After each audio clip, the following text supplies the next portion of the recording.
नमस्कार, स्वागत है आपका न्यूज़ 18 का डिजिटल प्लेटफॉर्म देख रहे हैं आप। मैं हूं आपके साथ कृष्ण भौंडेले और आज हमारे साथ एक खास मेहमान जुड़ रहे हैं नितिन केडिया जी। पहले तो नितिन जी आपका बहुत-बहुत शुक्रिया है। Founder at Kedia Fincorp and national general secretary of all India jewellers and Goldsmith federation. देखिए नितिन जी को हमने आज अपने साथ इसलिए जोड़ा है क्योंकि शादियों का सीजन चल रहा है।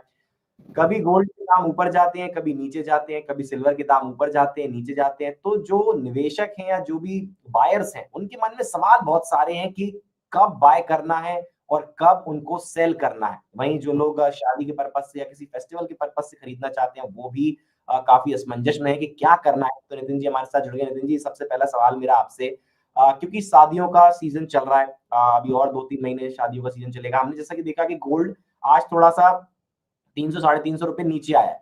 वहीं सिल्वर 1000 रुपए प्लस गया है।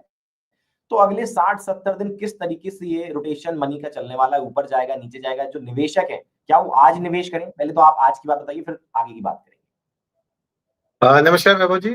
सभी दर्शकों को मेरा नमस्कार।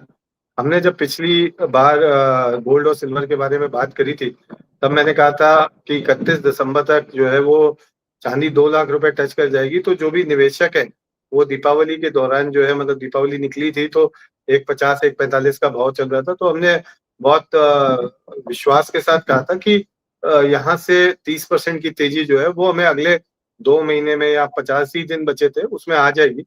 और आप बिल्कुल। देखें तो लगभग 190 के आसपास का भाव आ चुका है। तो तब जिन निवेशकों ने हमारी बात पे भरोसा किया, आज वो 20-25% के मुनाफे पे है।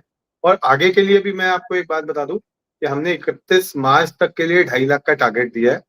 आपके प्रश्न के दो भाग थे, आज अगर करना है तो मुझे क्या करना है, और आगे लॉन्ग टर्म के लिए मुझे करना है तो क्या करना है। देखिए, जो इंट्राडे या मान लीजिए 1 या 2 दिन शॉर्ट टर्म के लिए गोल्ड में निवेश करना चाहते हैं, तो अभी भारतीय बाजारों में जो भाव चल रहा है वो 1,30,000 के आसपास चल रहा है। थोड़ा सा वेट करिए, 1,29,500, 1,29,000 आता है तो आप खरीद के चलिए। ये हफ्ते के एंड में फेड की मीटिंग आ जाएगी, फेड के ब्याज दरों के संकेत आ जाएंगे, और अगले साल के लिए वो क्या करने वाले हैं वो भी आ जाएगा। और जिस तरह के हालात यूएस इकोनॉमी के चल रहे हैं, काफी डॉविश संकेत आ सकते हैं। डॉविश का मतलब वो ब्याज दरें आगे भी घटाते रह सकते हैं। तो उस कंडीशन में हम गोल्ड को एक सॉरी तौर पे ऊपर आते हुए देखेंगे, और ऊपर में 1,32 तक के लेवल्स जो है वो हमें देखने को मिल सकते हैं। वैभव जी। बिल्कुल, तो जैसे कि शादियों का सीज़न चल रहा है और अभी चलेगा 60-70 दिन। तो आज अगर मैं चाहूँ कि मैं गोल्ड खरीद लूँ, तो मैं आज खरीद सकता हूँ या क्योंकि 350 के आसपास नीचे आया है, तो और नीचे जा सकता है क्या मैं थोड़ा और वेट करूँ 4-5 दिन का? वैभव जी, जिनको शादियों के लिए खरीदना है उनको वैसे भी आज खरीद लेना चाहिए, क्योंकि मार्केट में एमसीएक्स से 3,000 रुपए नीचे गोल्ड मिल रहा है इस समय। 2,500 से 3,000 रुपए डिस्काउंट में है, क्योंकि डिमांड जो है वो थोड़ी सी कम है इस समय। तो डिमांड कम होने की वजह से मार्केट में डिस्काउंट है। तो जैसे ही डिमांड बढ़ेगी तो ये जो फिजिकल मार्केट का प्राइस है ये एमसीएक्स के प्राइसेस के बराबर हो जाएगा। तो मेरा तो, जिनको भी अगर मान लीजिए शादियों के लिए भी लेना है, तो इससे अच्छी अपॉर्चुनिटी नहीं मिल सकती कि जहां बाजार में आपको, अगर आप पैसा लेके जाओगे तो हाजिर सोना आपको 3,000 रुपए सस्ता मिल रहा है। तो जिनको भी शादी ब्याह के लिए लेना है, उनको आज या कल में सोना ले लेना चाहिए। तो सिल्वर की नितिन जी बहुत कम बात होती है क्योंकि थोड़ा-सा भारत देश में सोने की तरफ ज़्यादा प्रभावित रहते हैं लोग, सिल्वर की बात कम होती है। लेकिन सिल्वर भी कहते हैं ना कि साइलेंटली साल दर साल उसका रेट बढ़ता गया और लोगों ने सिल्वर को कभी इतना सीरियसली लिया नहीं और बहुत ज़्यादा निवेश करने के बारे में कभी सोचा नहीं क्योंकि सिल्वर की बात उतनी हुई ही नहीं कभी। हमेशा ज़्यादा बात गोल्ड की हुई कि गोल्ड में निवेश करें, गोल्ड में निवेश करें। लेकिन आज की डेट में आप देखें तो सिल्वर भी लगातार बढ़ रहा है। तो क्या सिल्वर अभी और आगे जाएगा? जैसे कि आप बात कर रहे थे कि और ये शायद 2.5 लाख तक भी जा सकता है। तो उसके ऊपर बिल्कुल थोड़ा-सा विस्तार से बताइएगा। बिल्कुल वैभव जी, देखिए सिल्वर में ना 2-3 चीजें हमें समझनी पड़ेगी। पहली बात तो, चांदी की अपनी कोई माइन नहीं होती है। चांदी की ऐसी, जैसे आप सोने की माइन देखते हैं, आप कॉपर की माइन देखते हैं, आप जिंक की माइन देखते हैं, तो चांदी की अपनी कोई माइन नहीं होती। चांदी का जितना भी प्रोडक्शन है वो एज अ बाई प्रोडक्ट होता है। तो आप देखेंगे जिंक, जैसे हिंदुस्तान जिंक है, इंडिया में जो सिल्वर का प्रोडक्शन होता है 40-42 टन, वो वही होता है जो हिंदुस्तान जिंक की माइन से निकलता है। तो सिमिलरली हम देखते हैं गोल्ड और ये आपका कॉपर की माइन से भी सिल्वर जो है वो काफी मात्रा में निकलती है। तो जब भी हुँ, सेकेंडरी प्रोडक्ट कोई होता है, तो जनरली उसका जो हुँ, कॉस्ट ऑफ प्रोडक्शन होता है वो काफी कम होता है, लेकिन उसका हम ये नहीं कह सकते कि अगले साल इतना प्रोडक्शन हो ही जाएगा, और डिमांड बढ़ने पर हम डेफिसिट देखते हैं। तो ये 5वां साल है हुँ, जब हम देख रहे हैं कि जो सप्लाई है वो डिमांड को मीट आउट नहीं कर पा रही है, और 3 से 5% डिमांड जो है वो सप्लाई से कम चल रही है। सेकेंड रीजन क्या है कि सिल्वर का यूज जितना इलेक्ट्रॉनिक इंडस्ट्री के अंदर होता है, इलेक्ट्रॉनिक इंडस्ट्री की सिल्वर को आप रिसाइकिल नहीं कर सकते। तो यदि आप उसको रिसाइकिल नहीं कर सकते, that means that is going totally waste आपका यूज होने के बाद। तीसरी बात कि जिस तरीके से आर्टिफिशियल इंटेलिजेंस का दौर बढ़ रहा है, तो उनके जो सर्वर्स है, उन सर्वर्स के लिए जो पावर की रिक्वायरमेंट है वो राक्षसी रिक्वायरमेंट है, मतलब बहुत ज्यादा रिक्वायरमेंट है। तो उसके लिए देशों को न्यूक्लियर पावर हाउसेस बनाने पड़ेंगे, और एक न्यूक्लियर पावर हाउस अगर आप बनाने जाते हैं तो 60,000 टन के आसपास चांदी की रिक्वायरमेंट आती है। तो यानी अगर आप फंडामेंटली देखेंगे तो सिल्वर की डिमांड जो है वो हम देख रहे हैं कि बढ़ सकती है, लेकिन सप्लाई जो है वो अभी हमें कहीं से बढ़ते हुए दिखाई नहीं दे रही। और ये कभी भी किसी भी कमोडिटी इक्विटी या मान लीजिए किसी भी पर्टिकुलर प्रोडक्ट में एक सिचुएशन आती है जहां पे आपकी डिमांड बढ़ रही हो, सप्लाई बढ़ने के चांसेस ना हो, तो वहां पे हमें एक तेजी आते हुए देखते हैं। तो मेरा मानना है कि जिन लोगों से सिल्वर छूट गई है, कम से कम 50% पैसा अभी लगा के निवेश करें, 50% किसी डीप करेक्शन का वेट करें। वो डीप करेक्शन आता है तो वहां पे इन्वेस्टेड रहें। 31 मार्च तक 2.5 लाख रुपए का भाव भारतीय बाजारों के अंदर मिल जाएगा। वैभव जी, 31 मार्च 2000 तक 2.5 लाख तक टच कर सकता है। आज की तारीख में 1,90,000 पे ट्रेड कर रहा है। का आजकल जमाना है, तमाम जो डिजिटल पेमेंट्स के ऐप हैं उन पर डिजिटल सिल्वर, डिजिटल गोल्ड भी मिलता है। तो उस पर आपका क्या कहना है? क्योंकि उसमें काफी सारे टैक्सेस भी होते हैं। जो नए-नए बच्चे होते हैं, जो यंगस्टर्स होते हैं, जो अभी समझ रहे हैं, जो पुराने निवेशक हैं उनको पता है काफी सारी चीजें। जो नए बायर्स हैं या जो नए निवेशक हैं, जो भी सीख रहे हैं, समझ रहे हैं, उनको आपकी क्या सलाह कि अभी जो रॉ फिजिकल गोल्ड है, फिजिकल सिल्वर है, उसकी तरफ जाएं या फिर आप जा सकते हैं डिजिटल की तरफ भी? देखिए भारत के अंदर 3 माध्यम जहां पे आप सुरक्षित हैं, जहां रेगुलेटर आपको जो है वो आपको एक सुरक्षा प्रोवाइड करता है, वो 3 है।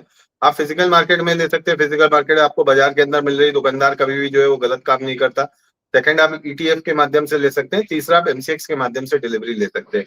डिजिटल गोल्ड या सिल्वर की अगर हम बात करते हैं तो उसको कोई भी रेगुलेट नहीं करता है, उसका कहीं भी कोई रेगुलेशन नहीं है।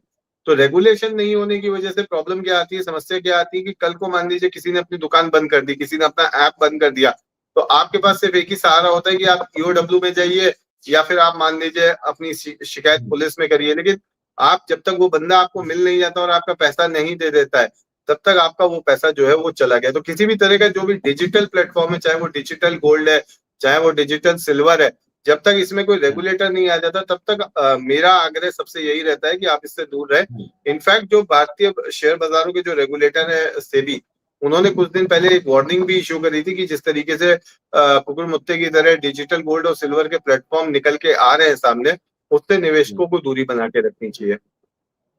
हाँ, तो बिल्कुल देखिए नितिन जी एडवाइस कर रहे हैं बेसिकली कि अगर आप अभी नए निवेशक हैं या फिर पुराने भी हैं तो डिजिटल की तरफ जाने से बेहतर है कि आप जो है फिजिकल गोल्ड और सिल्वर की तरफ जाएं। नितिन जी एक सवाल ये भी, क्योंकि वर्ल्ड लेवल पर बहुत सारी चीजें चल रही हैं, चाहे इजराइल ईरान का वॉर हो, चाहे हमास गाजा हो, चाहे रशिया यूक्रेन हो, तमाम तरीके के वॉर्स भी चल रहे हैं। तो उनका कितना इम्पैक्ट पड़ सकता है आने वाले समय में ग्लोबल लेवल पर? तो देखिए ट्रम्प साहब की एक बड़ी अच्छी खासियत रही है कि इन्होंने ना वॉर्स को बंद कराने की कोशिश करी है और पूरी दुनिया को बिजनेस की तरफ ले जाने की कोशिश करी है। भारत पाकिस्तान में तो हम नहीं कह सकते क्योंकि दोनों ही सरकारों ने इसको डिनाई किया है, लेकिन इसराइल और हमास के बीच में जिस तरह के वॉर्स चल रहे थे उसमें डेफिनेटली हम देख रहे हैं कि इनका रोल बड़ा अहम रहा है, और रशिया और यूक्रेन में भी हम देख रहे हैं कि इनका रोल बड़ा अहम रहा है। तो जियोपॉलिटिकल फ्रंट पे तो मुझे इतने इश्यूज नहीं दिखाई देते, लेकिन जिस तरीके से डॉलर को लेके संशय बन रहा है, क्योंकि ट्रम्प जो है वो बहुत अविश्वसनीय है, बहुत अनसर्टेनिटी लेके आते हैं बाजारों में। तो डॉलर को लेके जिस तरीके की अविश्वसनीयता बनी हुई है, और ब्रिक्स कंट्रीज की अगर हम बात करें तो ब्रिक्स ने अपने आपसी व्यापार के लिए अभी एक यूनिट करके करेंसी लॉन्च करने जा रहे हैं, जिसके अंदर 40% हिस्सा जो है गोल्ड का रहेगा और 60% बाकी देशों की करेंसी की हिस्सेदारी रहेगी। और यदि आपको वैभव जी याद हो तो ट्रम्प जिस समय प्रेसिडेंट बने थे तो उस समय उन्होंने जो सबसे पहली वार्निंग दी थी वो ब्रिक्स कंट्रीज को दी थी कि वो अपना व्यापार किसी एक पर्टिकुलर करेंसी में ना करके डॉलर में ही करे। यानी ब्रिक्स जो है वो यदि अगर डॉलर से बाहर हो जाता है तो जो आज की डेट में डॉलर की हिस्सेदारी ग्लोबल ट्रेड में 72% से 57% आ गई है, ये और कम हो सकती है। और यदि डॉलर नीचे आता है तो ये गोल्ड और सिल्वर के लिए बहुत ही पॉजिटिव रहेगा आने वाले समय में, और हो सकता है कि हम अंतरराष्ट्रीय बाजारों में $5,500 से $6,000 तक गोल्ड को आते हुए देखें। लेकिन नितिन जी अभी फिलहाल जिस तरीके से देख पा रहे हैं, अगर इंडियन रुपी से भी कंपेयर करें तो कहीं ना कहीं डॉलर जो है वो बढ़ता हुआ नजर आ रहा है, उस पर क्या कहेंगे आप? देखिए, जिस समय ट्रम्प साहब ने भारत के ऊपर सैंक्शंस लगाए थे, और वो जो सैंक्शंस थे उनकी कोई किसी तरह की वैल्यू नहीं थी, लेकिन उसके बाद भी चूंकि उस समय 85 रुपया चल रहा था, तो गवर्नमेंट जो है वो डिफरेंट तरह के आपको कंफर्ट देती है ताकि आपके एक्सपोर्ट्स में कमी ना आए। तो उसमें से एक रणनीति जो होती है वो ये होती है कि आप अपनी करेंसी को थोड़ा सा वीक कर दीजिए, जिससे आपके करंट अकाउंट डेफिसिट के ऊपर या ट्रेड डेफिसिट के ऊपर ज्यादा इम्पैक्ट ना आए, और जिन चीजों की जरूरत नहीं है उनका इंपोर्ट आप कम कर दें। तो स्ट्रैटेजिकली हम ये कह सकते हैं कि भारत सरकार ने 85 से लेकर 90 तक के मूव को होने दिया है, उसको रोका नहीं है, नेचुरली जो भी हुआ है। तो इससे जो हमारे एक्सपोर्टर बंधु है उनको लगभग 5% का ये टैरिफ के अंदर बेनिफिट हुआ है, और मुझे ऐसा लगता है कि आने वाले समय में 9160 तक जो है वो यूएसडी आईएनआर की कीमत जा सकती है। बिल्कुल।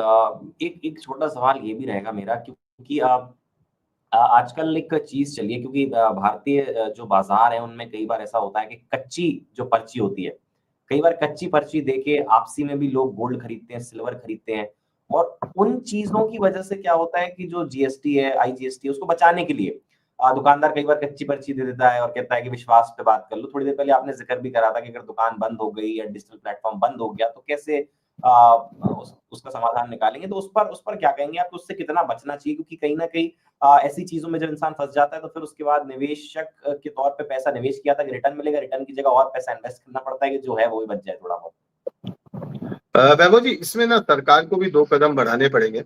देखिए, आज जब कोई व्यक्ति ईटीएफ में इन्वेस्ट करता है तो जीएसटी इंक्लूडेड प्राइसेस है ईटीएफ के अंदर, निपॉन को छोड़ के, और जब वो विड्रॉल करता है तो भी उसको जो जीएसटी लगाया है वो वापस मिल जाती है। अब सपोज मान लीजिए मैंने निवेश के लिहाज से 3% जीएसटी दे के खरीदा, और जब मैं बेचने गया तो 3% जो है वो जीएसटी कट गया, चूंकि अनरजिस्टर्ड बायर हूँ तो रिवर्स चार्ज मैकेनिज्म के अंदर मुझे 3% जीएसटी पे करना पड़ता है, जो कि डीलर काट लेता है, यानी 6% का मेरा नुकसान हो जाता है। तो अब जो लोग ईटीएफ में कंफर्टेबल नहीं है, जिनको ये लगता है कि जो भी एसेट है वो मेरे सामने रहना चाहिए, जब वो निवेश करने जाते हैं तो उनको लगता है सोने और चांदी के अंदर 6% का मेरा सीधा लॉस हो जाएगा। तो हमने समय समय पर भारत सरकार से मांग करी, और ये हम आगे भी अभी भी आपके माध्यम से भारत सरकार से ये कहना चाहते हैं कि यदि कोई इन्वेस्टमेंट क्लास के लिए, आप एक इन्वेस्टमेंट क्लास बना दीजिए। यदि कोई इन्वेस्टमेंट क्लास के लिए सिल्वर के अंदर आ रहा है, और सपोज मान लीजिए वो ब्रिक्स ले रहा है या फिर मान लीजिए कॉइन ले रहा है, जो कि इन्वेस्टेबल ही होते हैं, उसको आप कोई साज सज्जा श्रृंगार के लिए आप यूज नहीं कर सकते, तो इसको जो है वो जीएसटी की परिधि से बाहर रखा जाए, या जब भी जो है वो इन्वेस्टर बेचने आए तो कोई एक ऐसी मैकेनिज्म बने जिसमें उसका जीएसटी का लॉस ना हो। जब तक भारत सरकार इसको लेके अपने कदम नहीं उठाती है, तब तक इस तरह की जो समस्याएं हैं उनसे हमें दो चार होना ही पड़ेगा। हाँ बिल्कुल। और थोड़ा सा इस बारे में बताइएगा कि अब जो असली गोल्ड की पहचान है, क्योंकि बाजार में जब निवेश बढ़ता है और चीजें डिमांड बढ़ती है, सप्लाई बढ़ती है, तो असली और नकली का भी बहुत खेल होता है ना। जैसे बहुत सारे लोगों को जानकारी नहीं है कि 18 कैरेट गोल्ड के क्या मायने हैं, 22 के क्या मायने, 24 के क्या मायने, थोड़ा सा डिफरेंशिएट करके आसान। देखिए, अगर आप 24 कैरेट ले रहे हैं वो 100% है, अगर आप 22 कैरेट ले रहे हैं वो 9160 है। तो ये आपको बिल्कुल बहुत सरल होता है निकालना। आप अगर 22 कैरेट ले रहे हैं तो 22/24 × 100 कर सकते हैं, 18 ले रहे हैं तो 18/24 × 100 कर लेते हैं, तो आपकी प्योरिटी निकल आती है। अब अगर आपको ये संशय है कि जो भी दुकानदार ने मेरे को चूड़ी दी है या गहना दिया है सोने का, उसमें प्योरिटी है या नहीं है, तो भारत के लगभग 350 डिस्ट्रिक्ट के अंदर हॉलमार्किंग मैंडेटरी हो चुकी है। तो यदि आप उस 350 डिस्ट्रिक्ट्स के अंदर आते हैं तो आपको एक HUID नंबर है जो आपकी ज्वेलरी के अंदर मेंशन होगा, और जब आप दुकानदार से उसको ले रहे हो तो आप उससे बोल भी सकते हो कि वो आपके बिल के ऊपर या आपको HUID नंबर जो है वो लिख के दे दे। वो HUID नंबर आप भारत सरकार के BIS ऐप के अंदर जाके डाल सकते हो। तो आप ये आपको लिख के आ जाएगा कि उस पर्टिकुलर जो आभूषण है उसकी प्योरिटी कितनी है, और यदि आपको फिर भी संशय है तो 35 रुपए लगता है उसका खर्चा। आप किसी भी नजदीकी हॉलमार्किंग सेंटर पे जाके दुकानदार को आप बोल सकते हो, वो आपको हॉलमार्किंग करा के वहां का हॉलमार्किंग सर्टिफिकेट जो है वो दे देता है, जिससे आपको प्योरिटी निकल के आ जाती है। अब मैं आपके माध्यम से यहाँ पे जो हमारे निवेशक या ग्राहक होते हैं उनको ये बोलना चाहूंगा कि आप जब भी सोना खरीद रहे हैं तो HUID को देख के वेरीफाई करके खरीदे, और बिल के साथ खरीदे। देखिए, आप 3% बचाने के लिए हो सकता है बिल ना ले, लेकिन कल को अगर उस गोल्ड के अंदर कुछ भी ऊपर नीचे होता है तो आप क्लेम नहीं कर सकते कि आपने कहाँ से खरीदा है उसको या नहीं खरीदा है। लेकिन यदि आपके पास बिल है तो आप उसको कभी भी क्लेम कर सकते हो कि आपके साथ अगर किसी ने धोखाधड़ी करी है। वैसे 350 डिस्ट्रिक्ट में जहाँ पे हॉलमार्किंग आ चुकी है, तो मैं यहाँ पे अपने ग्राहकों को आश्वस्त करना चाहूंगा कि इन 350 डिस्ट्रिक्ट में आप चाहे किसी बड़े कॉर्पोरेट ज्वेलर से ले या किसी छोटे ज्वेलर से ले, सभी एक पायदान में आ चुके हैं। सभी आपको एक ही प्योरिटी का जो बोल रहे हैं वही माल देंगे, लेकिन फिर भी ब्लैक चिप्स कहीं भी हो सकते हैं। अगर ऐसी कोई भी आपको सूचना लगती है या आपको ऐसा लगता है कि आपको गोल्ड पूरा नहीं मिला है, तो आप दुकानदार को बोल सकते हैं, वो 35 रुपए में आपका हॉलमार्क होके वो पर्टिकुलर आर्टिकल आपको मिल जाता है। बिल्कुल। तो देखिए, एक तरफ हमने ये भी चर्चा करी कि आज जो दाम है गोल्ड के और कल क्या दाम होंगे, आने वाले समय में क्या होंगे, 2026 में क्या कुछ देखने को मिलेगा। दूसरी तरफ हमने ये भी बातचीत की कि जो जियोपॉलिटिक्स है उसका कितना असर पड़ेगा। साथ ही ये भी बातचीत की कि डिजिटल में इन्वॉल्व होना है आपको या फिर जो फिजिकल रॉ फॉर्म का गोल्ड है, सिल्वर है, उस तरफ निवेश करें। साथ ही असली नकली की परख कैसे करें। साथ ही कई बार जो नितिन जी ने ज़िक्र किया कि लोग कच्ची पर्ची ले लेते हैं, लोकल बिल ले लेते हैं और फिर उसके लिए परेशान होते हैं, भटकते-फिरते। तमाम जो बातें थी हमने उनका ज़िक्र किया। नितिन जी, बहुत-बहुत शुक्रिया आपका हमारे साथ जुड़ने के लिए और हमारे दर्शकों शुक्रिया। को तमाम अपनी जो जानकारी थी वो साझा करने के लिए। उनके साथ बहुत-बहुत शुक्रिया सर आपका। शुक्रिया, it's always a pleasure. Thank you sir.